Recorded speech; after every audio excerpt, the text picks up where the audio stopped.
The Twits by Roald Dahl and illustrated by Quentin Blake. Hairy faces. What a lot of hairy-faced men there are around nowadays. When a man grows hair all over his face, it is impossible to tell what he really looks like. Perhaps that's why he does it. He'd rather you didn't know. Then there's the problem of washing. When the very hairy ones wash their faces, it must be as big a job as when you and I wash the hair on our heads. So what I want to know is this: how often do all these hairy-faced men wash their faces? Is it only once a week like us on Sunday nights? Or do they shampoo it? Do they use a hairdryer? Do they rub hair tonic in it to stop their faces from going bald? Do they go to a barber to have their hairy faces cut and trimmed? Or do they do it themselves in front of the bathroom mirror with nail scissors?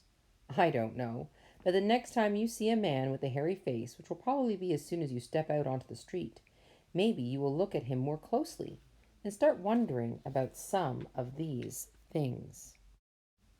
Mr. Twit. Mr. Twit was one of these very hairy-faced men. The whole of his face, except for his forehead, his eyes, and his nose, was covered with thick hair. The stuff even sprouted in revolting tufts out of his nostrils and ear holes. Mr. Twit felt that this hairiness made him look terrifically wise and grand. But in truth, he was neither of these things. Mr. Twit was a twit. He was born a twit, and now at the age of 60 he was a bigger twit than ever. The hair on Mr. Twit's face didn't grow smooth and matted as it does on most hairy-faced men. It grew in spikes that stuck out straight like the bristles of a nail brush. And how often did Mr. Twit wash this bristly nail-brushy face of his? The answer is never. Not even on Sundays. He hadn't washed it for years. Dirty beards. As you know, an ordinary unhairy face like yours or mine simply gets a bit smudgy if it's not washed often enough. And there's nothing so awful about that. But a hairy face is a very different matter. Things cling to hairs, especially food. Things like gravy go right in among the hairs and stay there.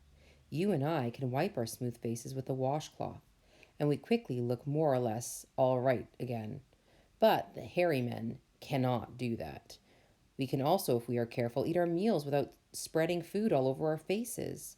But not so the hairy man.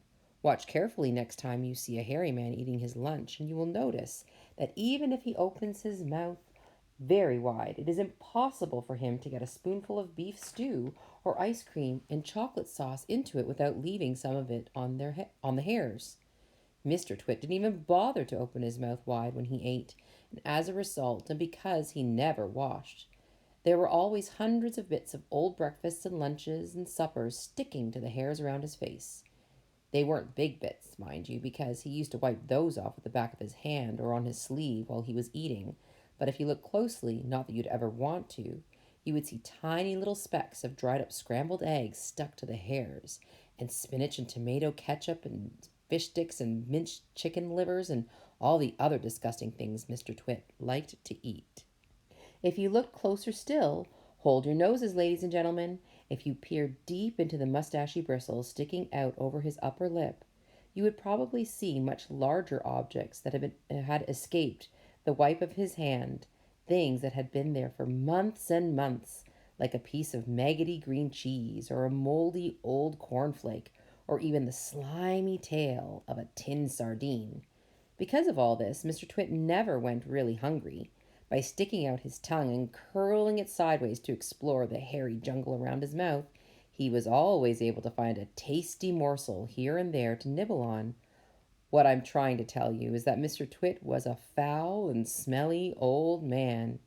He was also an extremely horrid old man, as you will find out in a moment.